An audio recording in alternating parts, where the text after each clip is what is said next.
avec moi. Donc, on a le plaisir d'accueillir Yves, qui est l'un des porte-parole de l'association Négawatt.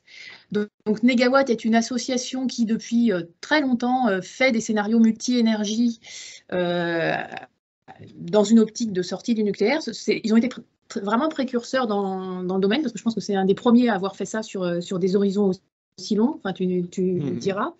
Bon, je voulais préciser que Sud Énergie, en tant qu'organisation syndicale, ne se prononce pas sur la sortie ou non du nucléaire. En revanche, on considère que ça doit être un débat citoyen, et nous, on pense même que ça doit être un choix.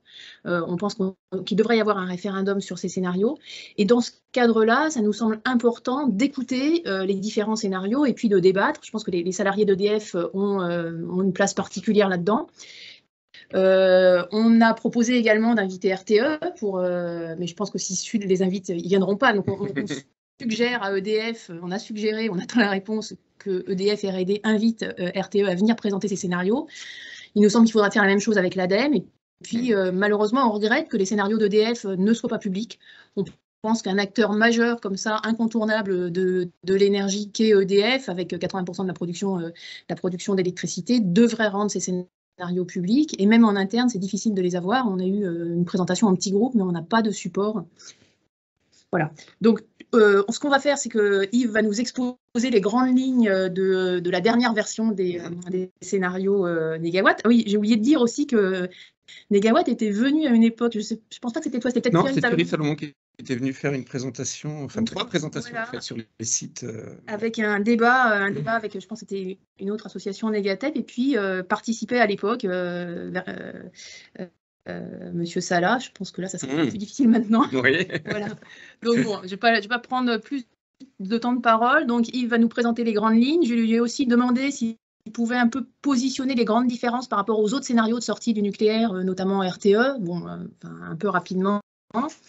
Et puis peut-être à la fin, si on a le temps, discuter de ce qu'on peut faire avec ces scénarios dans un contexte où le président de la République vient d'annoncer une relance de la filière nucléaire. Voilà, Yves, je te laisse la parole. Ok, merci. Ça fait effectivement beaucoup de choses à vous présenter. Donc j'ai mis pas mal de choses dans le support de présentation que je vais passer vite. Faut que je trouve déjà. Là, je pense que c'est bon. Ouais. Attendez, on a un petit problème de... On n'arrive pas... Ça y est, voilà, parfait. Oui, je vais commencer par redire ce qu'est Négawatt et préciser que c'est une association qui existe depuis plus de 20 ans maintenant, qui rassemble à titre individuel des membres qui voilà, sont pour beaucoup, mais pas que, des professionnels de l'énergie, engagés concrètement dans des bureaux d'études, dans des collectivités, etc. Assoto qui compte aujourd'hui 12 salariés quand même, mais notamment pour travailler non seulement sur les scénarios français, mais sur un gros projet actuellement de scénario européen. Voilà, au total, plus de 1500 membres aujourd'hui, avec une trentaine de membres particulièrement actifs, cooptés au sein d'une compagnie Négawatt à l'intérieur de l'association pour produire justement ces scénarios et ces activités de plaidoyer. J'insiste sur le fait que non, les scénarios de Négawatt, depuis l'origine, ne sont pas des scénarios de sortie du nucléaire, au sens où ils ne sont pas construits autour de cet objectif, même si effectivement ce sont des scénarios, mais j'y reviendrai, hein, qui, à travers l'ensemble de la démarche qu'ils déclinent, conduisent à ne pas reconduire de parc nucléaire. Mais c'est pour nous une différence assez fondamentale. L'association s'est dotée il y a plus de 10 ans d'un institut avec lequel, à titre personnel, je partage mon temps salarié. Je suis porte-parole de l'association d'un côté et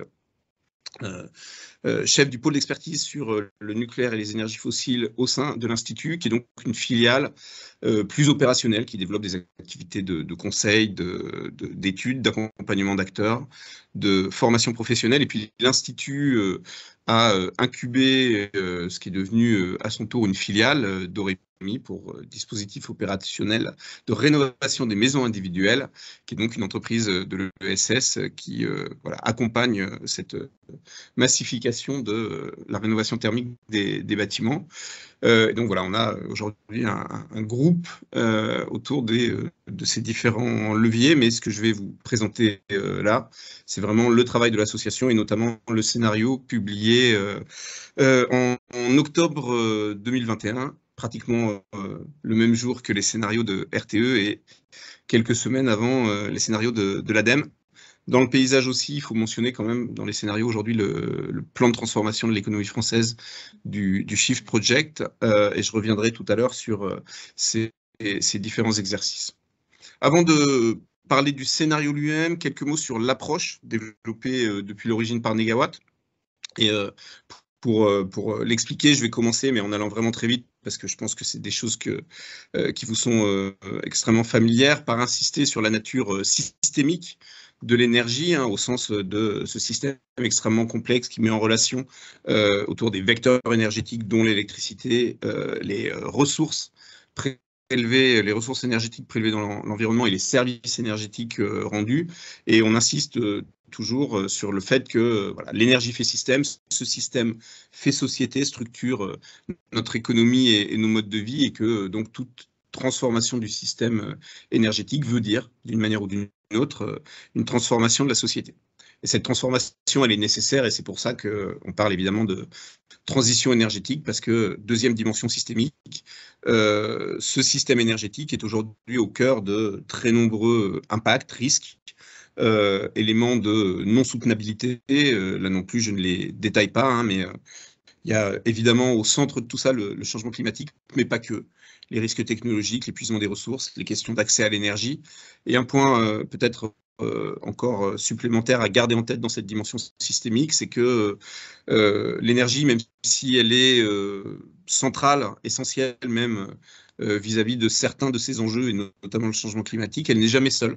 Le changement climatique, c'est aussi les émissions de gaz à effet de serre de l'élevage ou de process industriels. L'épuisement des ressources, c'est aussi aujourd'hui celui des métaux, etc. Donc, la nécessité vraiment d'aborder ces enjeux dans toute leur dimension systémique. Et pour ça, Negawatt a développé une approche systématique que l'on décline ensuite, et on le verra dans le scénario. Et pour l'illustrer, je vais simplement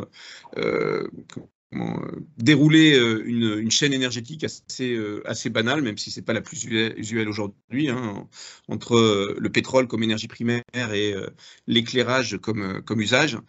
Voilà, simplement pour rappeler qu'il y a d'abord à l'étape du raffinage, bien sûr, puis dans une centrale thermique, si on veut, in fine, s'éclairer des pertes qui continuent évidemment avant livraison via le réseau au consommateur final d'une énergie qui n'est donc plus l'énergie primaire, mais l'énergie finale via ces pertes sur le réseau.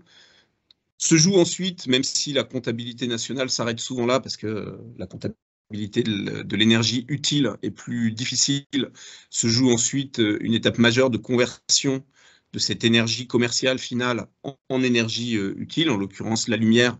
Et évidemment, le choix de cette chaîne énergétique n'est pas innocent, puisque l'ampoule à incandescence est vraiment la meilleure illustration pratiquement qu'on puisse trouver d'un équipement qui a été un facteur incontestable de progrès social, mais qui énergétiquement est particulièrement peu performant. Et puis, la chaîne ne s'arrête pas là. Il y a encore toute la question de la conception et du dimensionnement des éclairages, illustré ici avec les éclairages boules, les lampadaires boules, pardon, esthétiquement assez irréprochables, mais énergétiquement assez idiots, puisqu'ils envoient l'essentiel de la lumière produite vers le ciel pour éclairer le sol. Et ça ne s'arrête pas encore là. La dernière étape, c'est celle des conditions d'utilisation, illustrée ici avec un lampadaire équipé d'une ampoule fluo-compacte, donc fourniture, équipé d'un réflecteur, donc bien conçu, mais ne fournissant en réalité aucun service énergétique pour l'énergie qu'il consomme lorsqu'il fonctionne en pleine journée. Et donc, toute notre approche consiste vraiment à dérouler systématiquement ces chaînes, et surtout à dire que le point de départ du système énergétique, la brique de base, ça n'est pas, comme on le pense traditionnellement, la ressource énergétique, mais à l'inverse, le service énergétique rendu. Et c'est ça qui nous amène à travailler en remontant la chaîne, et travailler d'abord sur ce qu'on appelle la sobriété, qui n'est vraiment pas pour nous une notion de restriction ou de contrainte, mais d'intelligence individuelle et collective dans voilà, dans la priorisation, dans le dimensionnement des services énergétiques. Et cette première étape permet ensuite de penser à toutes les étapes en remontant la chaîne, l'efficacité, l'amélioration technique des rendements, la réduction des pertes, pour, in fine, pouvoir travailler en substitution. Et ce point est fondamental. La grande nouveauté peut-être à laquelle nous sommes confrontés, c'est de devoir, pour la première fois dans l'histoire de l'humanité, travailler en substitution de ressources plutôt qu'en addition. Et la clé pour être en position de faire de la substitution, c'est de maîtriser la quantité globale de ressources à fournir à travers les étapes de sobriété et d'efficacité. Donc voilà, c'est cette logique qui conduit au triptyque négawatt que vous avez peut-être, voire probablement déjà vu. 1, sobriété, agir sur le niveau d'usage, prioriser et redimensionner les services rendus. 2, efficacité, travailler à toutes les étapes sur le ratio pour réduire le ratio entre les ressources mobilisées et les usages fournis. Et 3, travailler en substitution. Et pour nous, du point de vue de la soutenabilité, la frontière est entre les énergies moins soutenables, caractérisées par la consommation de stock qu'elles épuisent, vis-à-vis des énergies plus soutenables, caractérisées par l'utilisation de flux, donc les énergies renouvelables. Une fois cette démarche posée, donc quelques mots sur le contexte et les objectifs du scénario. Là aussi, je vais aller assez vite sur des choses qui sont a priori connues. La première chose, c'est que malheureusement, c'est un contexte que l'on fait avec chacun de nos nouveaux scénarios. La réalité a toujours été beaucoup plus lente que les premières années de nos trajectoires, et donc plus que jamais, la maison brûle. Vous connaissez cette phrase de Jacques Chirac. Toutes ces crises climatiques, biodiversité, géopolitique, démocratique, etc., s'accumulent. Et plus que jamais, nous contemplons les extincteurs au sens où on n'en est même plus à regarder ailleurs. On a aujourd'hui tout un tas de plans au niveau mondial, au niveau national, qui nous indiquent comment faire, qui nous indiquent que la transition écologique, elle est techniquement faisable. Cette bataille-là, elle est derrière nous, qu'elle est rationnelle, qu'elle est économiquement pertinente, opportune. Là aussi, cette bataille est derrière nous, mais tout ça ne débouche que sur lenteur et inaction politique, sur cette fameuse logique des petits pas que le gouvernement avait défendue au moment de la démission de Nicolas Hulot. Logique des petits pas qui avait fait dire au président de Négawatt à l'époque que quand il y a urgence, il faut courir. Je ne sais pas si vous avez déjà essayé de courir en faisant des petits pas, mais en général, on se casse la gueule. Et donc, il y a vraiment aujourd'hui cette question de la faisabilité de cette transformation planifiée, décentralisée, complexe, dans le cadre de nos institutions verticales, en silo, et d'un monde économique court-termiste qui, aujourd'hui, ne permettent pas cette mise en œuvre. Donc c'est vraiment dans ce contexte-là qu'on a produit ce nouveau scénario avec, comme les précédents, un triple objectif.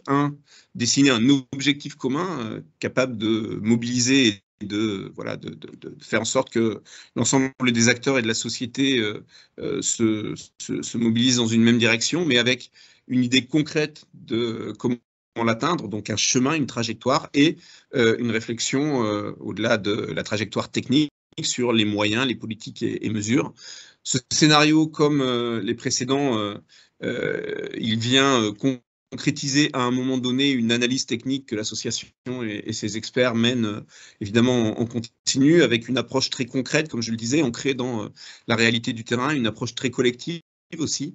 Ce scénario, c'est vraiment pour nous, en tout cas, c'est la manière dont on voit notre rôle d'association d'experts, c'est un projet que l'on soumet au débat démocratique, et avec cette notion d'urgence et le sentiment que la ligne de crête d'une mise en œuvre dans des conditions démocratiques, socialement justes, etc., de la transition au niveau nécessaire devient de plus en plus difficile, et que ce chemin est de plus en plus étroit. À travers ce contexte, on assume beaucoup plus avec ce scénario qu'avec les précédents, de dire que c'est au-delà d'un scénario technique, c'est un objet politique au sens d'un projet de société apaisée, plus durable, plus équitable. On s'appuie pour ça sur un certain nombre de valeurs que dont on a identifié entre nous qu'on les partage et qu'elles sont fortes, elles sont importantes à nos yeux. L'objectif du scénario, c'est bien de traduire ces valeurs en action à tous les niveaux, du niveau écologique au niveau de la gouvernance, en passant par les questions économiques, sociales et de cadre de vie. Et pour ça, une des nouveautés de ce scénario, de ce 5e scénario, c'est qu'on a travaillé à la fois en méthodo et en évaluation des objectifs, à l'inscrire dans cette matrice intégrée et indivisible des 17 objectifs de développement durable adoptés par les Nations Unies en 2015. Et on l'a fait parce que cette matrice, en fait, elle nous permet de saisir, même si elle est imparfaite, l'essentiel des différents enjeux à traiter lorsque on veut développer une trajectoire soutenable. Il y a d'abord des enjeux qui sont des enjeux directement quantifiables à l'échelle nationale, y compris en empreinte, et qui sont au cœur de notre démarche de modélisation. La question évidemment de la réduction des émissions de gaz à effet de serre, de l'accès à une énergie propre et abordable, de la consommation responsable qui touche essentiellement à la question des matériaux consommés à la production et de la production à la consommation. Au-delà de ces objectifs quantifiables à l'échelle nationale, il y a d'autres objectifs essentiels, notamment sur la biodiversité, qui sont plus difficiles à quantifier à travers des indicateurs agrégés à l'échelle qui est celle du scénario Négawatt, mais ce qui n'empêche pas de travailler à qualifier les différentes hypothèses, les différentes évolutions du scénario vis-à-vis de leur impact sur cette biodiversité. Donc c'est aussi là qu'on trouve des principes directeurs importants. De la même manière, sur les questions économiques et sociales, avec les objectifs liés à l'économie, notamment sur l'emploi, sur l'innovation, sur le fait de créer, de construire des infrastructures durables, de penser des communautés durables, donc d'inclure les logiques territoriales.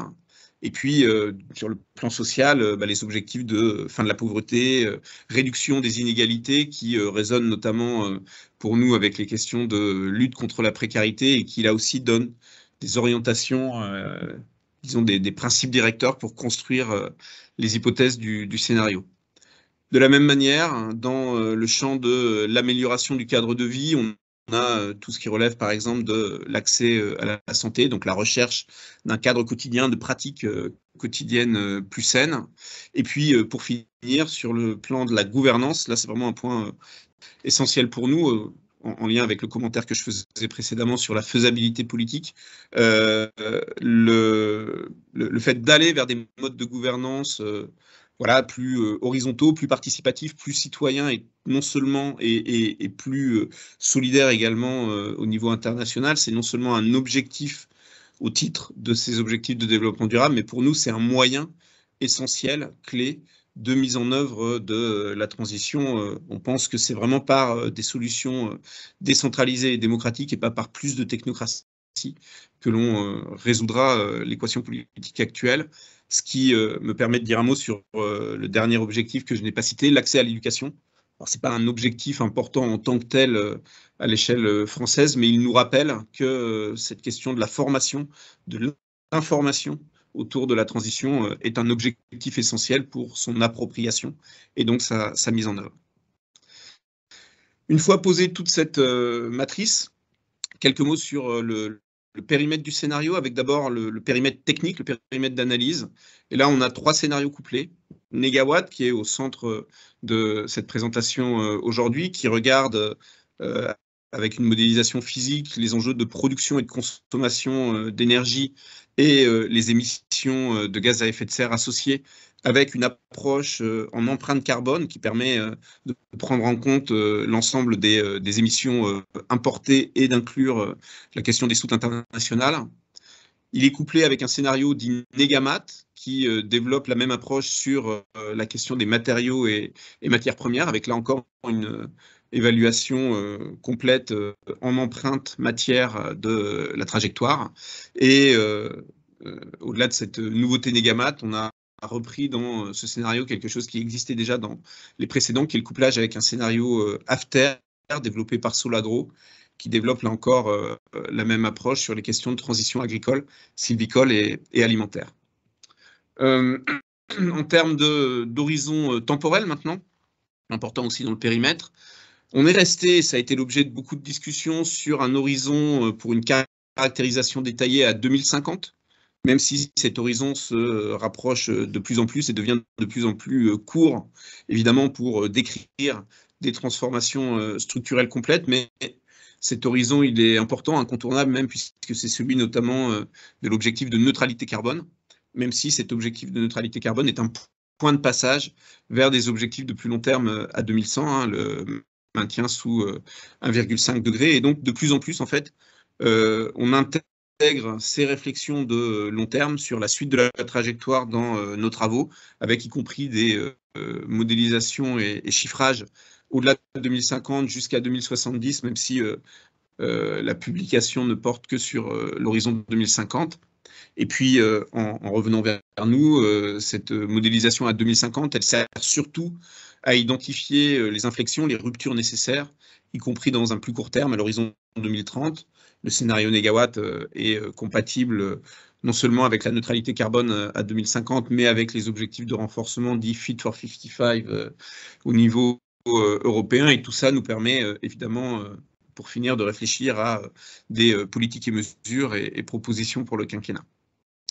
En termes de périmètre géographique, on est sur le périmètre national, France métropolitaine, c'est vraiment là-dessus qu'on fait porter la modélisation détaillée, mais de plus en plus, on a une réflexion sur ce qui se joue à l'intérieur de ce périmètre, y compris dans une nécessaire cohérence des stratégies à différentes échelles de territoire. Donc ce qui se joue de dynamique locale, de résilience, etc. Et puis de la même manière, on porte de plus en plus d'attention à la manière dont ce scénario national s'insère dans une vision européenne, dans une vision mondiale autour d'enjeux de coopération, d'équité dans l'accès aux ressources, de solidarité, etc. Dernier mot méthodo sur le rapport à l'innovation.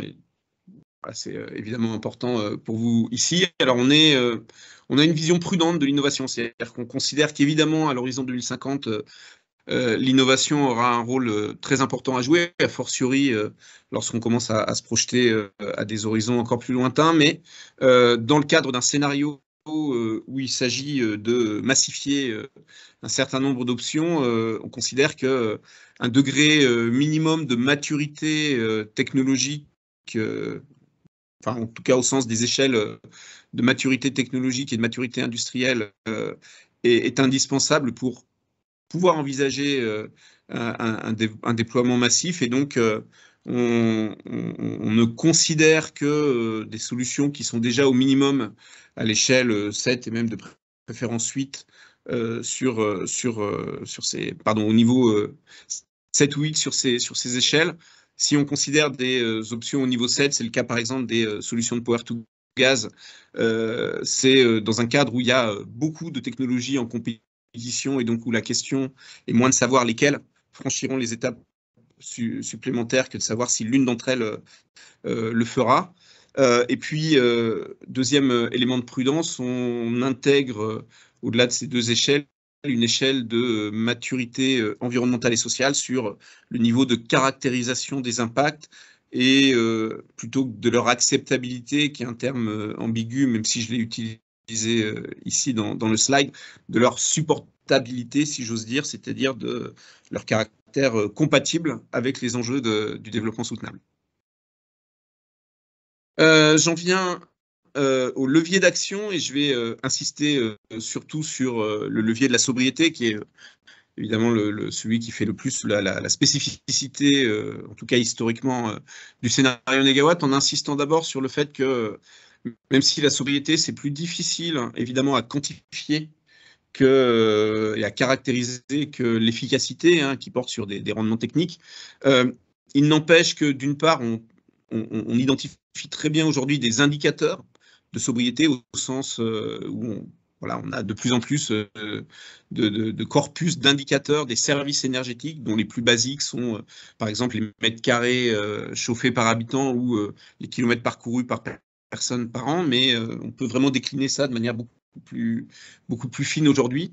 Et autour de ces indicateurs et de cette caractérisation des différents services énergétiques, on peut tout à fait travailler à toutes les échelles, de la plus individuelle à la plus collective, à une hiérarchisation, comme illustré ici, des différents usages que l'on fait de l'énergie ou des ressources en général, et donc penser à des régulations et construire des hypothèses exactement de la même manière qu'on le fait pour l'efficacité. De notre point de vue, vraiment le mécanisme n'est pas différent lorsqu'il s'agit d'hypothèses de sobriété par rapport à celle d'efficacité.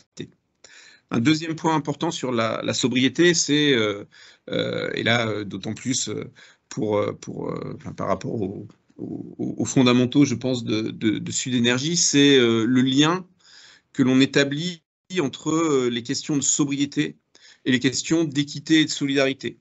Je vous l'ai dit tout à l'heure, la sobriété, c'est pas la restriction, c'est pas la contrainte, c'est l'intelligence dans les usages. Ici, je reprends ce schéma.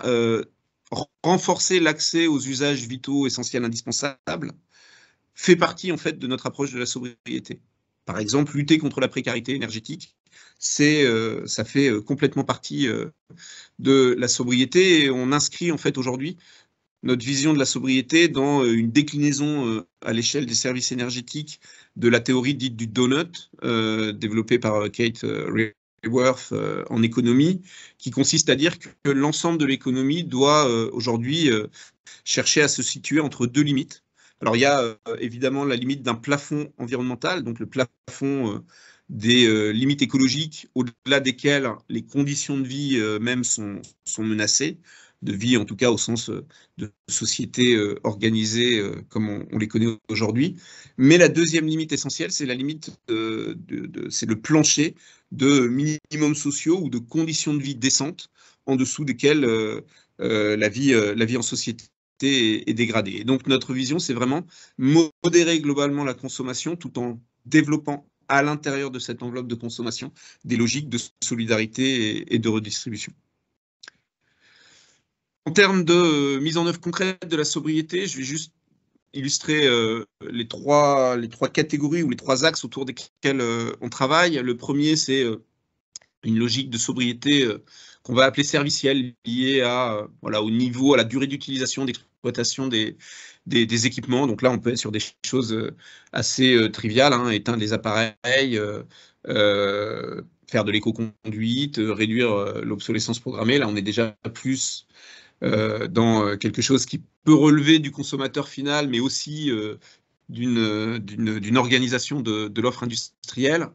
La limitation de vitesse sur route et autoroute, dont on reparle aujourd'hui avec l'actualité ukrainienne, qui a là aussi un impact à court terme tout à fait évident. Donc on est sur des leviers de sobriété qui peuvent faire appel, hein, comme je viens de l'illustrer, à des dimensions collectives, mais qui restent quand même du côté de l'utilisateur final et de son mode de comportement. Donc c'est ça qu'on met souvent derrière les notions d'éco-gestes, etc.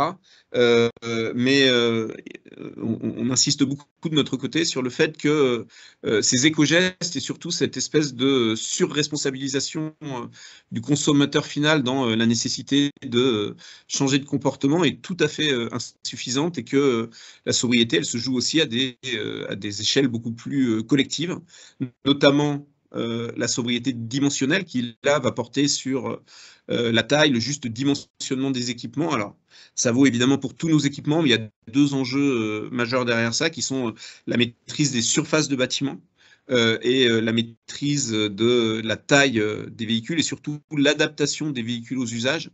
C'est-à-dire l'idée de sortir du modèle où, parce qu'il faut être propriétaire de sa voiture pour pouvoir se déplacer en automobile, et que on est très largement dépendant de l'automobile pour pouvoir se déplacer, eh bien, on a des véhicules qui sont immobilisés 95% du temps, et qui, lorsqu'ils sont utilisés, sont pour l'essentiel utilisés en fait très loin en ville, seuls à 30 km/h, donc très loin de leur dimensionnement. Donc 2 enjeux majeurs de sobriété dimensionnelle dont on voit qu'ils passent par, là aussi, des politiques d'offres sur le bâtiment, sur les véhicules et même plus largement la mobilité, qui sont hors de portée de simples changements individuels. Troisième levier, troisième niveau de la sobriété qu'on va appeler organisationnelle. Alors là aussi, on peut trouver des choses triviales. Hein. On aime parler de l'exemple des perceuses. On n'est pas convaincu qu'il y ait besoin d'en fabriquer pour que chaque ménage pratiquement en ait une. Les statistiques disant qu'elles sont utilisées moins d'1 fois par an en moyenne. Mais la sobriété organisationnelle, c'est surtout des éléments tels que le covoiturage, l'organisation du télétravail, en particulier dans des espaces de coworking, le partage d'espaces de buanderie dans le logement collectif, et puis des enjeux d'aménagement du territoire, avec l'objectif dans le scénario d'inverser en fait ce qu'on a vu depuis des décennies et de réduire les distances à parcourir pour accéder globalement aux mêmes services, plutôt que de les allonger comme on l'a fait encore une fois depuis des décennies. Pour finir, en termes de sobriété, on intègre des dimensions de sobriété non énergétiques sur les matières premières, sur les usages de matériaux, notamment autour de la consommation de biens, de l'emballage, du suremballage, et également autour des usages des sols et des émissions de gaz à effet de serre, avec notamment une évolution de l'alimentation vers une réduction de la part carnée. Je vais passer plus vite sur les leviers d'efficacité. On a d'abord un levier d'énergie grise, hein, qui porte sur voilà, la réduction de la consommation d'énergie et de ressources à la construction de bâtiments et à la fabrication d'équipements. Ça passe notamment par le fait d'aller progressivement vers une priorité à la construction bois par rapport aux constructions acier-béton. Ce qui fait le lien avec la question du bâtiment, qui est centrale sur le deuxième niveau de l'efficacité que l'on adresse, qui est l'énergie utile, avec vraiment là un point majeur qui est l'obligation de rénovation thermique performante des bâtiments. Troisième niveau, l'énergie, les gains sur l'énergie finale. Donc là, c'est toute la qualité des convertisseurs, autour notamment des enjeux liés à l'étiquette énergie. Et puis, sur l'énergie primaire, là, il y a aussi des réserves d'efficacité, notamment autour du développement de la cogénération quand c'est possible, autour de solutions de récupération d'énergie fatale, etc. Le troisième grand levier d'action du scénario, c'est, comme je l'ai dit, la substitution. J'y reviens pas. Pour nous, c'est le passage d'énergie basée sur des stocks à des énergies basées sur des flux. Ce schéma illustre simplement autour de la quantité schématique d'énergie reçue chaque année sur la surface terrestre, qui est le grand cube jaune, par rapport à la consommation annuelle d'énergie. L'idée que la question vis-à-vis des énergies renouvelables, fondée notamment, pas que, mais notamment sur ces flux, c'est pas une question de disponibilité en tant que telle, c'est vraiment une question de disponibilité ou de capacité à l'utiliser sous une forme aussi efficiente, malgré son caractère diffus, qu'on a su le faire à travers les révolutions industrielles, avec des formes beaucoup plus concentrées. J'en viens aux principaux déterminants du scénario secteur par secteur. Je vais là aussi aller vite, puisque ça reprend concrètement sur les secteurs les leviers d'action, avec d'abord sur le bâtiment en sobriété, je le disais, hein, une maîtrise des surfaces, donc maîtrise, stabilisation des mètres carrés par habitant et du nombre de personnes par logement. Donc ça veut dire des politiques de lutte contre la décohabitation qui n'interviennent pas dans la vie des familles, mais qui encouragent par exemple la colocation d'étudiants ou la sous-location de chambres dans des pavillons familiaux qui ne sont plus occupés que par une personne retraitée seule. C'est des solutions qui illustrent les co-bénéfices du point de vue social, par exemple, que l'on peut attendre de politiques de sobriété. Réduction de la part des maisons individuelles dans le neuf au profit du petit collectif. Diminution globalement des surfaces neuves construites au profit de la réhabilitation, voire démolition, reconstruction de bâtiments existants devenus délabrés ou insalubres. Et puis du côté des équipements, voilà, on travaille sur le dimensionnement et l'usage raisonnable des équipements dans les bâtiments. Sur l'efficacité, l'enjeu majeur, c'est la rénovation énergétique performante de la quasi-totalité du parc. Ça veut dire monter à environ 700 000 opérations de rénovation complète par an. Pour ça, il faut quelques années. Il nous semble que c'est atteignable autour de 2030. Cet objectif qui est prioritaire, parce que le parc existant forme déjà l'essentiel du parc de 2050, ne doit pas faire oublier l'obligation de haute performance pour tous les bâtiments neufs. Et il faut évidemment garder également en tête l'utilisation au titre de l'énergie grise, l'utilisation privilégiée de structures bois et de matériaux à faible énergie, donc notamment biosourcés pour l'isolation des bâtiments.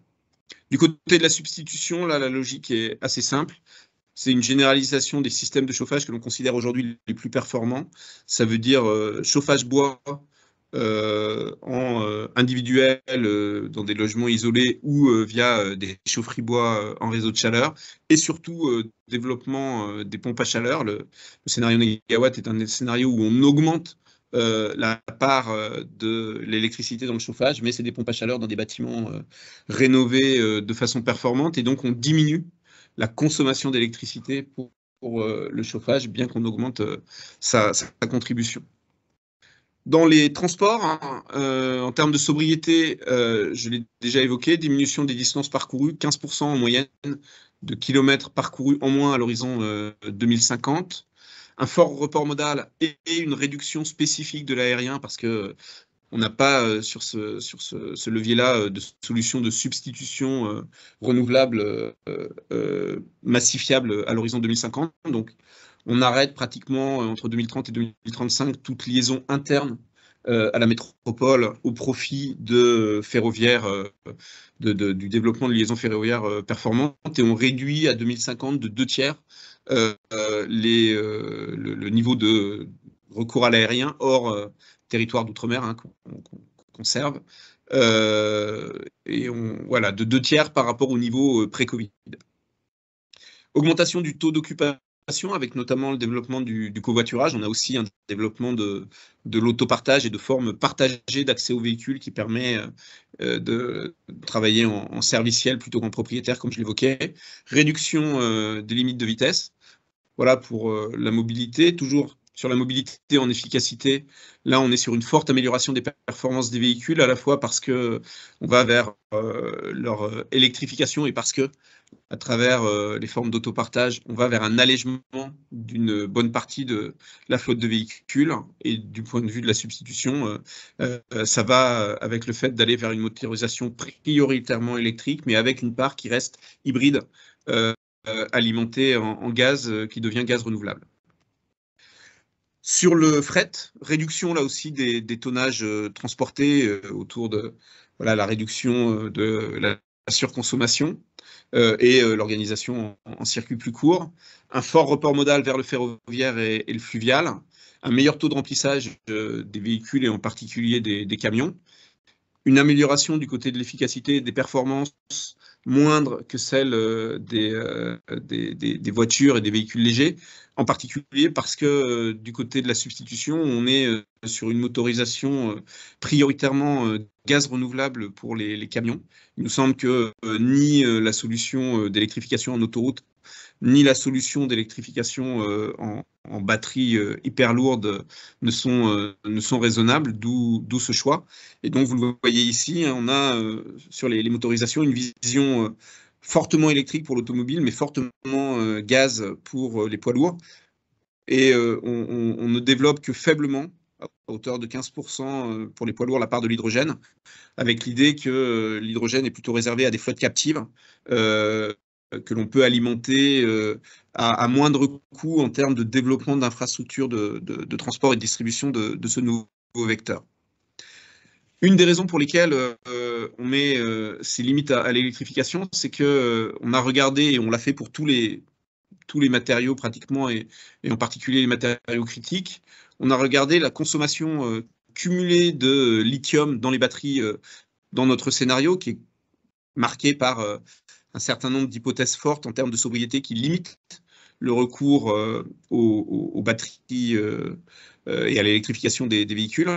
Vous voyez ici en bleu la courbe de consommation cumulée de lithium à comparer avec la barre rouge qui en fait représente la part rapportée à la population mondiale de la population française dans les réserves prouvées actuelles de lithium, qui sont évidemment loin de constituer le volume global de la ressource, mais simplement ce graphique nous alerte sur le fait que si on va plus loin que les hypothèses contenues dans le scénario aujourd'hui, eh bien on est dans forcément une poussée extractiviste autour de cette ressource, avec évidemment des implications du point de vue des conditions environnementales et sociales d'extraction, et ou du point de vue des tensions et des effets sur le prix de cette ressource. Dans l'industrie, on est sur une mise en œuvre avant tout d'une diminution de la production autour des transformations structurelles. J'ai parlé de l'acier, du béton et donc du ciment, du plastique, autour du développement de matériaux biosourcés, de la réduction des emballages et suremballages. On a par ailleurs toute une analyse de la possibilité d'aller vers des produits plus durables, plus réparables, et de réduire le nombre, les besoins, entre guillemets, de production et de fourniture de biens et d'équipements. On augmente significativement les taux de recyclage des différentes matières premières. Tout ça est couplé en efficacité avec une amélioration globale des rendements qui passe notamment dans beaucoup de secteurs par de l'électrification, par une accélération des innovations, notamment du point de vue des choix permettant de réduire à la fois la consommation et l'empreinte matière première, et en substitution, donc utilisation croissante de produits biosourcés, recours croissant à l'électricité et décarbonation spécifique de la sidérurgie et de la chimie grâce à l'hydrogène. On a également développé dans le scénario une réflexion assez poussée sur les stratégies de réindustrialisation, avec l'idée de développer une réindustrialisation vertueuse, hein, c'est-à-dire de réindustrialiser là où ça fait sens à la fois du point de vue de la possibilité de compétitivité, des gains en empreinte gaz à effet de serre et matières premières, et sur des filières qui sont a priori porteuses, stratégiques dans le cadre de la transition. Un exemple de chiffre sur un secteur, les textiles. On est au titre de la sobriété sur une diminution de 30% à peu près en volume des quantités de textiles consommées, des tonnages à l'horizon 2050, qui va de pair avec une durabilité plus grande, évidemment, des textiles utilisés. Cette durabilité plus grande va de pair avec une qualité qui permet à la fois de maintenir le volume en prix, même si le tonnage diminue, et de retrouver de la compétitivité dans des productions locales. Et la production nationale remonte à 30% contre 15% aujourd'hui. Et à la fois, ces effets de qualité et de production nationale permettent d'augmenter très significativement les niveaux de recyclage des matières premières, avec un taux de recyclage des fibres qui atteint 50% contre moins de 10% aujourd'hui. Voilà, donc on a vraiment essayé de travailler autour de ces logiques sur les différents secteurs, plutôt que sur une réindustrialisation globale et sans discernement. Dernier point, dernier secteur, l'agriculture et forêt. Réduction des gaspillages alimentaires. Évolution de l'alimentation, je le disais, grosso modo, c'est une diminution par 2 de la part carnée en moyenne à 2050 dans notre alimentation. Ça va de pair avec une forte mutation des pratiques agricoles autour de l'agriculture biologique, de l'agroécologie, etc. De la même manière, une exploitation plus raisonnée de la forêt. Cette mutation des pratiques agricoles, elle est évidemment importante du point de vue du bilan en gaz à effet de serre. Forte réduction de l'élevage, mais forte augmentation de l'élevage de qualité, élevage en pâturage notamment. Et puis en substitution, il y aurait plein de choses à dire, mais un exemple, c'est en lien avec cette évolution de l'élevage, la fin des importations de soja.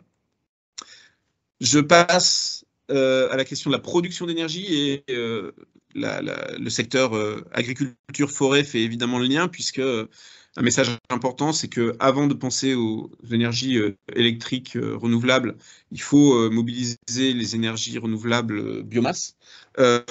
Pour nous, d'abord, la biomasse solide autour voilà, d'une exploitation raisonnée de la forêt, je le disais. On l'exploite moins dans le scénario 2022 qu'on ne le faisait dans le scénario 2017, mais on augmente quand même les prélèvements par rapport à aujourd'hui. Très peu de développement des agrocarburants. On réduit même le recours aux agrocarburants sous leur forme actuelle, mais on développe des agrocarburants de deuxième génération, notamment parce que c'est la seule option envisageable pour maintenir un trafic aérien.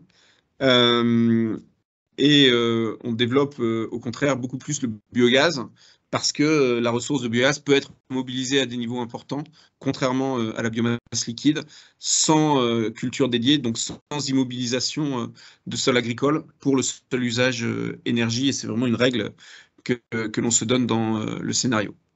On mobilise ensuite les énergies renouvelables électriques, donc l'hydraulique, mais avec une baisse tendancielle liée à l'impact prévisible du dérèglement climatique. L'éolien qu'on mobilise fortement dans toutes ses composantes, terrestres, offshore, posées et flottants, qui devient à 2050 la principale source d'énergie, mais avec là aussi pas mal de modération de notre point de vue. En particulier, on est à 18 500 mâts terrestres à l'horizon 2050. C'est un doublement par rapport à aujourd'hui et c'est beaucoup moins que les 29 000 que l'on compte déjà en Allemagne sur un territoire plus petit. Et puis, on développe bien sûr le photovoltaïque. C'est là qu'on a le moins en fait, de limites. On le développe sous toutes ses formes. Il y a beaucoup de marge de manœuvre en fait, dans l'équilibre qu'on peut trouver de ce côté-là, du plus diffus au parc au sol, mais y compris en parc au sol, avec un potentiel qui peut tout à fait se concentrer notamment sur les friches industrielles et donc sans concurrence, là aussi avec les usages agricoles. Dernier volet d'énergie renouvelable, les énergies renouvelables autres, avec d'abord la chaleur environnementale qui correspond en fait à la chaleur prélevée dans l'environnement par les pompes à chaleur. Ensuite, la question des déchets, du solaire thermique et de la géothermique pour des raisons très différentes. Voilà, on ne développe pas ou très peu par rapport à la situation actuelle dans le scénario. Et puis, les énergies marines, où là, en fonction de notre règle sur le degré de maturité de l'innovation, on reste extrêmement prudent. Ça n'exclut pas du tout que leur potentiel se révèle et se développe dans les années qui viennent, mais aujourd'hui, on n'a pas suffisamment d'éléments pour compter significativement sur elles. Parallèlement à ce développement des énergies renouvelables, on a une baisse des énergies fossiles avec donc une sortie progressive de toutes les énergies fossiles, et progressive, mais plutôt plus rapide dans la première décennie que dans les suivantes. C'est important, évidemment, par rapport à des logiques de budget carbone et de cumul d'émissions. Un deuxième point important est qu'il n'y a aucun pic temporaire de recours à quelque énergie fossile que ce soit dans le cadre de la trajectoire de transition. Même si, par ailleurs, on est sur donc, une sortie raisonnée du nucléaire. Alors, là aussi, je suis obligé de faire vite, mais il y aura peut-être des questions là-dessus. Le premier point, c'est pour nous d'insister sur les différentes raisons qui font que ce choix aujourd'hui est verrouillé, qui sont d'abord des raisons techniques. C'est en fait très compliqué de construire une trajectoire dans le cadre notamment des pointes extrêmes hivernales de fermeture des réacteurs au pas de 1 gigawatt pratiquement à chaque fois, etc. Donc, il y a une vraie difficulté technique, mais qui est renforcée par voilà, des effets de verrouillage plus systémiques liés à toute la question qui est politiquement pas posée, des usines, des matières dites valorisables accumulées, à toute la question du poids du cadre électrique historique. Hein. Là aussi, EDF est au cœur de ces enjeux, mais voilà la façon dont enfin, la nécessité aujourd'hui de décorréler la réflexion sur l'évolution du parc nucléaire, de la réflexion sur l'évolution de l'entreprise EDF, de la structure des marchés, etc. Et puis une dépendance dont on parle peu, mais qui est, à notre sens, très présente, qui est le poids géopolitique et notamment le lien avec le nucléaire militaire. Par rapport à ça, notre vision sur le nucléaire, c'est voilà, aujourd'hui une orientation résolument 100% renouvelable. Vous avez ici une illustration que je ne vais pas détailler non plus d'une analyse par le GIEC des éléments de l'impact sur les 17 objectifs de développement durable, de la mise en œuvre de nucléaire ou de nouveaux nucléaires ou d'énergie renouvelable électrique pour remplacer des centrales au charbon. Et vous voyez que globalement, les énergies renouvelables ont un impact largement plus positif. Le nucléaire, en fait, sur 23 options que le GIEC a regardées de cette façon, est celle qui obtient le moins bon résultat.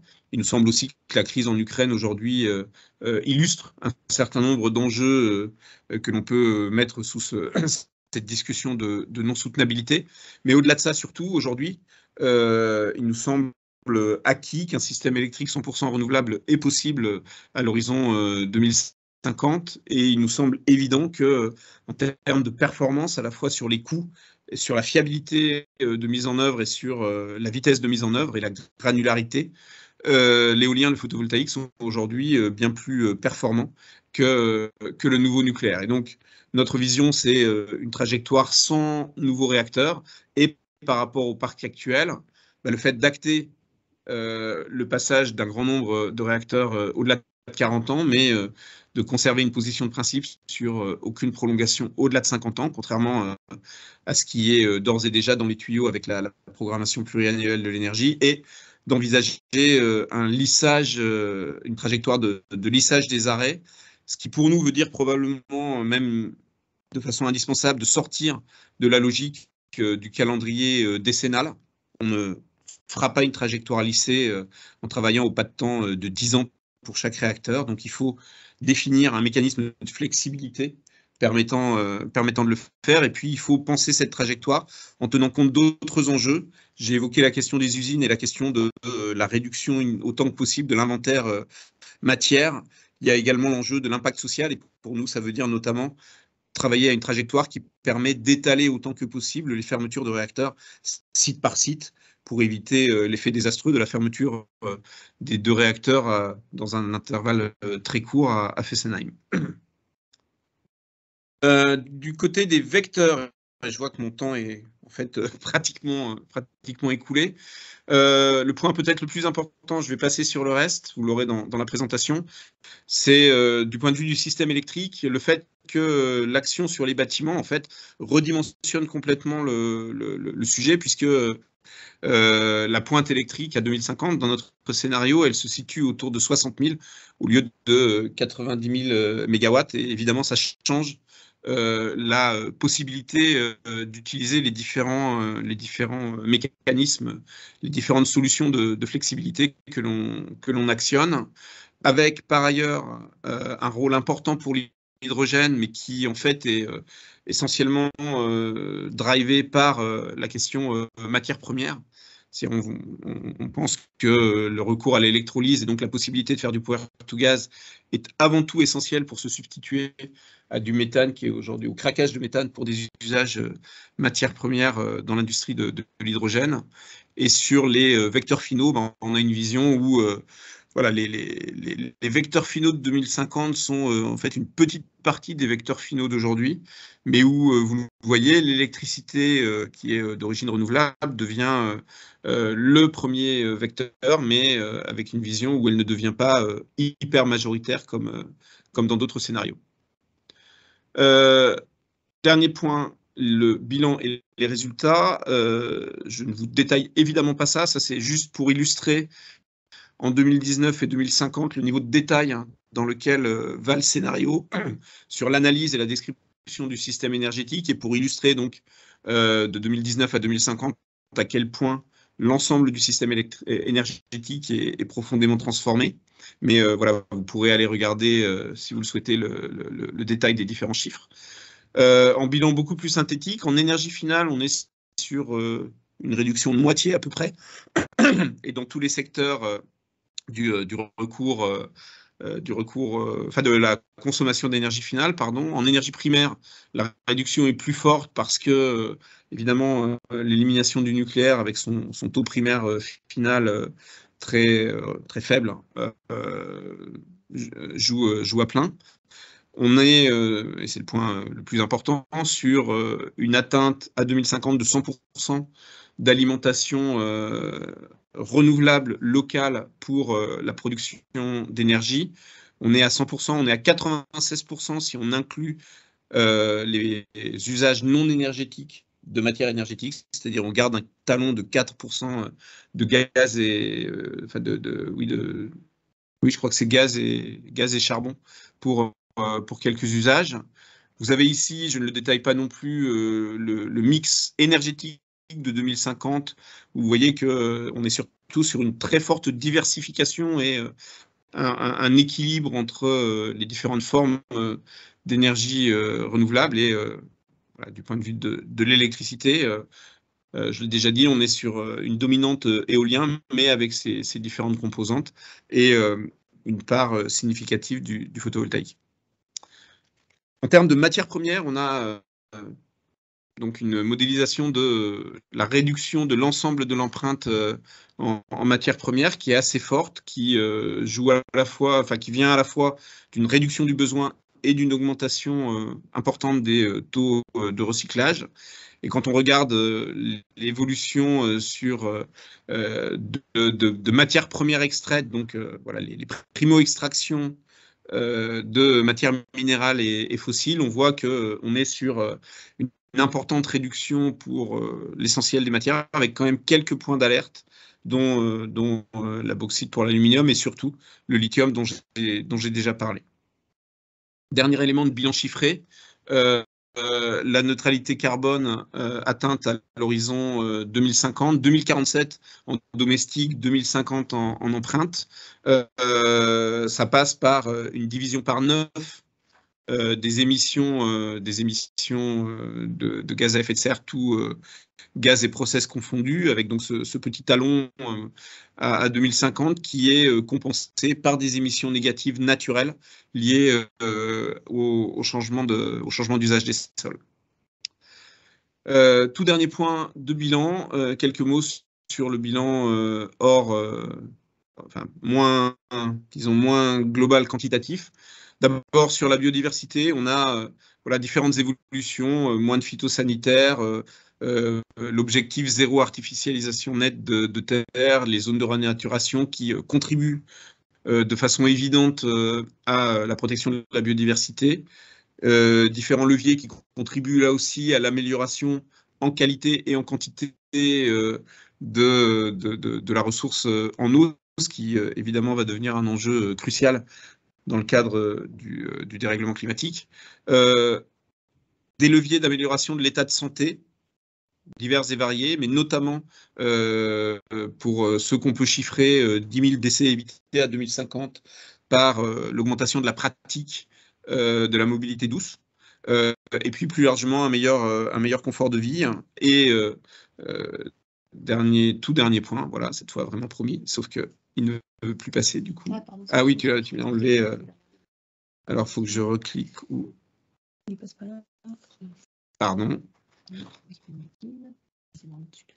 Oui, donc tout dernier point, du point de vue économique, alors c'est d'abord une réduction globale des volumes, donc de la facture, d'autant plus qu'on a une réduction de la précarité et de la vulnérabilité énergétique, aussi bien pour les ménages que pour les entreprises. C'est une trajectoire de forte création d'emplois, plus de 500 000 emplois nets créés, qualifiés dans des secteurs clés et dans des filières très largement qui se prêtent à un développement décentralisé. Donc, c'est une promesse d'emploi et de création de valeur dans tous les territoires. Et puis, j'ai évoqué à plusieurs reprises les questions de gouvernance. On est sur des pratiques de coopération, de gouvernance qui, globalement, sont fondées sur des logiques de meilleur partage des ressources de l'échelle locale à l'échelle internationale et qui donc vont dans le sens de cette société plus apaisée et plus solidaire. Voilà, j'ai été un peu long, je m'en excuse, mais on a toujours beaucoup de matière à apporter. Voilà, j'ai d'autres éléments, mais enfin, je peux évidemment répondre dans les questions sur la comparaison avec d'autres scénarios, mais voilà, je pense mieux que je m'arrête là pour le moment. Ouais, merci beaucoup. Bon, moi, j'aurais des questions, effectivement, notamment sur la comparaison, mais je vais laisser un peu la parole à ceux qui sont là. Juste quelque chose que je n'ai pas dit en intro, c'est que vous avez été, dès le début, vous avez mis au centre la question de la réduction de la consommation, et à l'époque, vous étiez très attaqué là-dessus, et aujourd'hui, ça fait consensus, c'est-à-dire que même dans la stratégie nationale bas carbone, il est question pratiquement d'une division par deux de la consommation de l'énergie, même si vous allez un peu plus loin. Non, enfin, on est sur une division par deux en consommation finale, et effectivement, en fait, cet objectif a été inscrit dans la loi transition énergétique de 2015, après le débat national sur la transition énergétique de 2012. Et dans ce débat national, il y a eu un bel exercice par le groupe d'experts formé pour le débat et mandaté par lui, de comparaison des scénarios existants. Ils avaient regardé, je crois, une vingtaine d'exercices à l'époque. Ils les avaient organisés en 4 familles, et les scénarios de l'ADEME à l'époque et de Négawatt étaient les illustrations de 2 des 4 familles. Et en fait, c'était les 2 scénarios qui étaient effectivement sur ce niveau de moins 50%. Les 2 autres familles de scénarios étaient plutôt sur un niveau de moins 20% de réduction de la consommation finale. Et la conclusion du débat à l'époque, alors même qu'on n'était que sur un objectif de division par 4, c'était le facteur 4 des émissions, la conclusion à l'époque a été que cette division par 2 était indispensable sur la consommation, était indispensable pour atteindre les objectifs climatiques. Et donc effectivement, on s'est rapproché là-dessus. Là où on a été plus attaqué, c'est sur l'importance que l'on donne à la sobriété. Mais voilà, même si c'est dans des circonstances extrêmement dramatiques et malheureuses, on constate aujourd'hui, voilà, avec satisfaction qu'un grand nombre d'acteurs qui parfois ne voulaient pas entendre parler de la sobriété reconnaissent que dans la situation dans laquelle nous sommes de vulnérabilité et de dépendance énergétique, c'est un levier essentiel. Alors, je vais passer la parole.